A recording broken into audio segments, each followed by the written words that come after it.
DXMY, the Music and News FM station of RMN. sa Cotabato. 90.9 DXMY. Oras mga kasama, 7:43 ng umaga. Tatak RMN.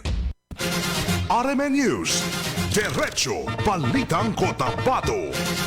Headlines. Lalaking dayo sa pagtutulak ng illegal na droga sa Cotabato City arestado. RMN News. Diretso Balitang Headlines. Drug suspect kulungan naman ang bagsak sa Sultan Kudarat, MDN. Headlines. 28 anyos agaw buhay matapos bumangka sa Center Island sa bahagi ng Maguindanao del Norte. Headlines. Peace dialogue isinagawa upang resolbahin ang alitan ng dalawang pamilya sa SGA. Headlines. Unang regular farm election, mahalagang tagumpay sa ilalim ng CAB ayon kay BBM. Headlines. OCEO, Cotabato City, natapos ang sertifikasyon ng listahan ng mga botante. Headlines. Comelec tapos na sa printing ng 2.2 o 2.3 million pesos ng mga balota sa farm. Headlines. Kaisa ang farm sa developments ayon kay President Marcos. RMN News. Diretso Balitang Cotabato. Mga kasama, umaga tayo ngayon ng Martes sa 28 sa buwan ng Hulyo 2026. Kami yung tagapagbalita, Radyo Man Sabang at Radyo Man Erwin Kabilbigan. RMN News. Diretso Balitang Cotabato. Sa itali ng ating mga balita, arestado sa drug bypass operation ng Police Station No. 3 Drug Enforcement Team ang lalaking dayo sa pagtutulak ng illegal na droga alas 12:55 ng tanghali kahapon sa bahagi ng Purok 6, Barangay Tamuntaka 3 na lungsod. Kinilala ang suspect na si Abdullah Adam alias Doc, 29 anyos, residente ng Dato din Sinsot, Maguindanao del Norte. Nasamsam sa transaksyon ang tatlong maliliit na plastic sachet na naglalaman ng suspected drug na may bigat na 0.5 gram na nagkakalaga naman ng 3,400 pesos. Ang suspect ay nakakulong na ngayon sa nakapsel ng Cotabato City Police Office. RMN News. Diretso Balitang Cotabato. Imas-rehas naman na baka ng lalaking drug suspect matapos masakote ng PNP Sultan Kudarat Municipal Drug Enforcement Team makarang makuhanan ng droga sa ikinasang bypass operation alas 6 kagabi. Sa bahagi ng poblasyon, Barangay Dalumangkob, Sultan Kudarat, Maguindanao del Norte. Kinilala ni SKMPS Commander Police Lieutenant Colonel Bashir Alindo ang suspect na si Elias Dats, 41 anyos, may asawa, residente ng Barangay Bulalo sa Sultan Kudarat ng nasabing lalawigan. Nakuhanan ng suspect ng isang maliit na plastic sachet na naglalaman ng hininalang siyabo na may bigat na 0.05 grams sa halagang 340 pesos. Maharap ang suspect sa kasong paglabag sa RA 9165. RMN News. Diretso Balitang Cotabato. Sa dagdag ng mga balita, agaw buhay sa isang pagkimutan ng isang 28 anyos na lalaki makarang masangkot sa vehicular accident sa bahagi ng Mintex, Barangay Awang, Dato Linsisot, Maguindanao del Norte alas 12 ng hating gabi. Nakilalang biktimang si Juber Armando, residente ng bayan. Ayon sa ulat ng PNP, sakay ng kanyang ayon sa kanay ng biktima, minamaneho nito ang kanyang Honda XRM 125 motorcycle ng aksidente itong bumangka sa Center Island. Dahil sa lakas ng impact, nagdamo ng matinding pinsala sa katawan at nawala ng malay ang nasabing biktima. Agad naman siya isulugod sa pinakamalapit na pagkabutan para lapatan ng kaukulang lunas. RMN News. Diretso Balitang Cotabato. Alas 7:46 ng umaga mga kasama, sa ibang balita naman, matagumpay na naisagawang peace dialogue upang maayos ang hidwaan sa pagitan ng pamilya ni Nabalawag SJ Bar Mayor Dato Renz Tukuran at Dalandang family sa kanilang komunidad. Sinabi sa DXMY ngayong umaga ni Jimmy Euro Adil, CADO ng Empress Barm sa SGA, na aktibidad ay pinangunahan ni 62nd Brigade Commander Brigadier General Ricky Bunayog habang naging host ang kinaukulang unit ng batalyon. Layunin ng dialogo na mapayapa ang sitwasyon at maiwasan ang posibleng paglala ng sigalot kung saan sinaksihan rin ng iba't ibang kinatawan upang tumulong sa pagkakasundo ng magkabilang panig. Alhamdulillah na po, peace dialogue. Itahan po yung ating SD, Abdul Basit Binandang po sa po yung napadala po tayo doon in his presence kasi po ay available. So nakikita natin yung ginawa po ng 33rd Infantry Battalion mag-host doon sa peace dialogue na yan na kung saan ay at least humupa yung tensyon sa nung pagkakaroon ng problema sa pagitan po ng RMN News, Diretso Balitang Cotabato.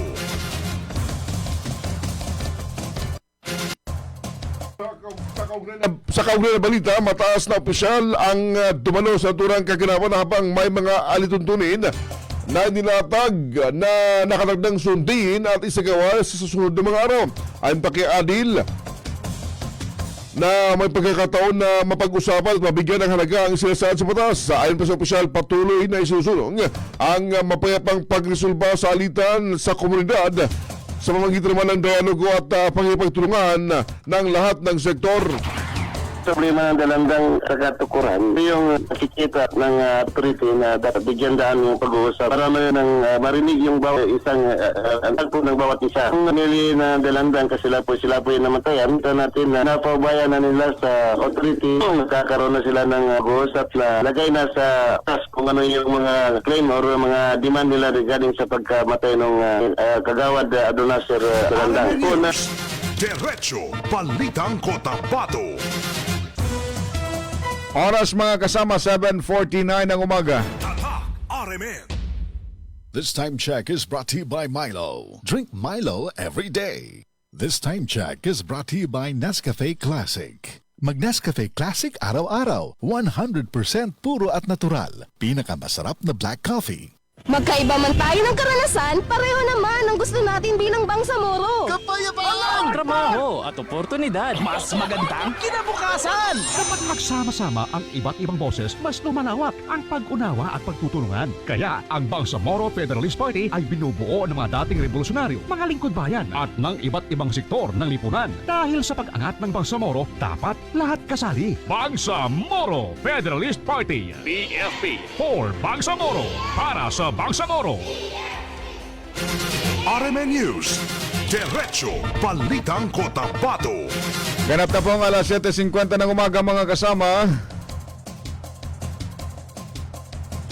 Sa pagpapatuloy pa rin ng ating balitaan, inilarawan mga kasama ni Pangulong Ferdinand Bongbong Marcos Jr. sa kanyang ikalamang State of the Nation Address o SONA ang nalalapit na unang regular na parliamentary election sa BARM bilang isang kritikal na tagumpay sa ilalim ng Comprehensive Agreement ng Bangsamoro CAB. Tiniyak ng Pangulo na handa na ang COMELEC, mga tagapagpatupad ng batas, volunteers, deputized agencies at lahat ng stakeholders na pangasiwan ang unang regular parliamentary election sa BARM upang matiyak ang isang mapayapa, maayos at nakapanipaniwalang halalan. Umaasa ang Pangulo mga kasama na magsisilbing inspirasyon ang mahalagang tagumpay na ito upang higit pang mapaunlad ang bansa at mapatatag ang kolektibong paniniwala sa pagkakaisa at hindi mapaghihiwalay na sambayan ng Pilipino sa gitna ng ating pagkakaiba-iba. And in accordance with the Republic Act number 12317, the BARM electorate is now poised to partake in BARM's first regular parliamentary election. This is a critical accomplishment under the Comprehensive Agreement on the Bangsamoro. COMELEC, law enforcement, volunteers, deputized agencies, all stakeholders are now ready to ensure that RMN News, Diretso Balitang Cotabato. Samantala mga kasama, natapos na ng COMELEC ang pag-imprinta at pagberipika ng mahigit 2.3 milyong balota na gagamitin sa kauna-unahang Bangsamoro Autonomous Region Muslim Mindanao Parliamentary Election September 14. Ayon sa COMELEC, kabuang 2,393,202 na mga balota ang inihanda kung saan pinakamalaki ang alokasyon sa Lanao del Sur na merong 727,546 ballots. Sinundan ng Maguindanao del Norte, 550,436. Maguindanao del Sur, merong 469,114. Tawi-tawi naman merong 264,188. Basilan meron 248,245 at SJ naman na meron 133,673. isinagawa rin ang masusing pagberipika ng bawat balota upang matiyak ang kalidad at integridad ng mga ito. RMN News, Diretso Balitang Cotabato. Matagumpay mga kasama ni sinagawa ng Office of the City Election Officer, Cotabato City ang Election Registration Board, verification and certification ng Election Day, computerized voters list at posted computerized voters list bilang bahagi ng paghahanda para sa nalalapit na BARM Parliamentary Election. Pinangunahan ang aktibidad ni Attorney Muammar Guyo, Acting City Election Officer at Chairperson ng Election Registration Board, kasama si Ms. Ali Yap, Local Civil Registrar, at Dr. Johnny Balawag, Exclusive Division Superintendent bilang ang mga miyembro ng ERB. Dumalo rin ang isang kinatawan ng Parish Pastoral Council for Responsible Voting bilang tagapagmasid upang masaksihan ng maayos at transparent na pagsasagawa ng proseso. Bahagi ang nasabing aktibidad ng patuloy na paghahanda ng COMELEC para sa parliamentary election ng Bang Samoro Autonomous Region sa September 14 na naglalayong matiyak ang integridad, katumpakan at pagiging transparent ng opisyal ng listahan ng mga botante na gagamitin sa halalan. RMN News, Diretso Balitang Cotabato. Alas 7:55 ng umaga mga kasama yung oras kaysa ang Bang Samoro Autonomous Region ng Muslim Mindanao sa pagsusulong ng kaunlaran sa pamamagitan naman ng pagpapalakas ng sektor ng enerhiya ayon kay PBBM sa kanyang State of the Nation address kahapon. Sa kanyang pahayag, dalawa sa mga bagong igagawad na petroleum service contracts ay magkatuwang na pamahalaan ng pambansang pamahalaan at ng BAM government. Kauna-unahan umano sa kasaysayan ng politika na magkakaroon ng ganitong uri na pamahala sa petroleum service contracts na layong isulong ang seguridad sa enerhiya at mas pinalawak ng lokal na pagpapaunlad sa sektor ng enerhiya dito sa rehiyon. With the Republic Act number 12317, the BARM electorate is now poised to partake in BARM's first regular parliamentary election. This is a critical accomplishment under the comprehensive agreement. RMN News, Diretso Balitang Cotabato. Alas 7:55 na po ng umaga mga kasama upang mapabilis ang pagtugon sa mga apektadong komunidad na nagpulong ang Bangsamoro Food and Non-Food Items o FNFI. Response cluster sa pamamagitan ng teleconference para sa koordinasyon ng relief operations sa gitna ng epekto ng Tropical Depression Kiyapo. Kasunod dito ng mga napagkasunduan sa sinagawang Bangsamoro Disaster Risk Reduction and Management Council Technical Management Group meeting. Pinangunahan ng Ministry of Social Services and Development ang pulong upang suriin ang kasalukuyang sistema ng pamamahagi ng food and non-food items relief sa rehiyon upang higit pang mapabuti ang sistema ng paghahatid ng mga ito. RMN News, Diretso Balitang Cotabato. Pinaginawa ng Ministry of Health ang pagpapatupad ng mga nutrition at material child health programs kasunod na resulta ng pinakahuling survey ng DOST Food and Nutrition Research Institute na nagpapakita ng natiling may pinakamataas na stunting rate ang bansa sa riyon o sa bansang riyon.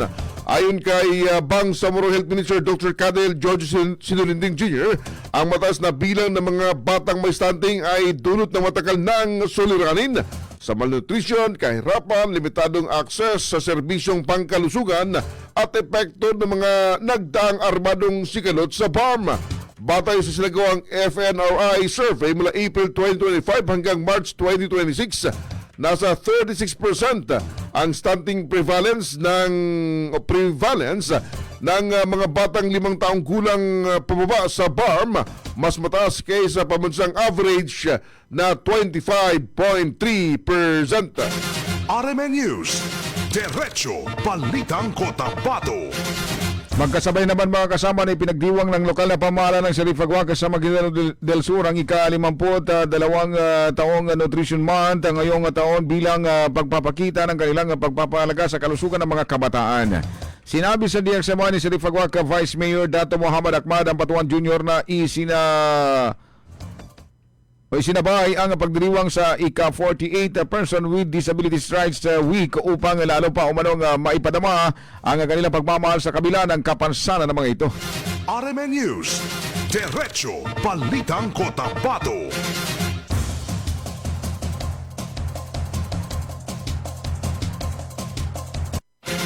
RMN News. Diretso Balitang Cotabato. Sa unta mga kasama sa dagdag na balita, nagsagawa ng medical mission at mawahagi ng food packs ang provincial government ng Maguindanao del Sur sa Dato Piang kahapon upang makapaghatid ng serbisyong pangkalusugan at tulong sa mga residente. Pinangunahan ang programa sa ilalim ng Give Heart Program ni Maguindanao del Sur Governor Dato Ali Mitimbang Sr. kasama sina Vice Governor Ustads Hisham Nando at Congressman Ismael Toto Mangolinato. Nagkaloob rin ng programa ng libreng check-up, gamot, vitamina at food bags sa mga benepisyaryo. RMN News. Diretso Balitang Cotabato. Inilunsan mga kasama ng Bangsamoro Planning and Development Authority o BPDA ang Bangsamoro Results Based Project Monitoring and Evaluation System, Manual of Operations, First Bar Monitoring and Evaluation Network Forum. Dinaluan ang forum ng mga kinatawan mula sa iba't ibang ministry, opisina at ahensya ng BAR, mga local government units, development partners, akademya at civil society organizations. Layunin ng BRP PMES na higit pang mapahusay ang pagsubaybay at pagsusuri sa pagpapatupad ng mga programa at proyekto ng Bangsamoro upang matiyak ang mas epektibo at mahusay na pag-aatid ng serbisyo sa publiko. RMN News. Diretso Balitang Cotabato. At sumunyo ang kalipunan ng ating balita ngayong umagang ito, umaga ng Martes sa 28 sa buwan ng Hulyo 2026. RMN News. Good morning sa ating mga viewers. Si Kami Dipatuan ng Barangay Maladig sa Picong, Lanao del Sur. Samsudin Mama Saunda ng Ligawasan SGA. Good morning. Mapita rin kay Minven Matutin, kay Gerald. Good morning. Good morning. RMN News. Sa ngala po ng mga partners natin sa Master Control, sa News Center, Radyoman Daisy Mahon at Radyoman Julie Mapalaw sa Master Control, Radyoman Ricardo Eric Madamba at sa digital mga kasama. Kami ito kapabalita, Radyoman Eb Sabang At Radyoman Erwin Kabilbigan, Tatak Armen. RMN News. Diretso Balitang Cotabato.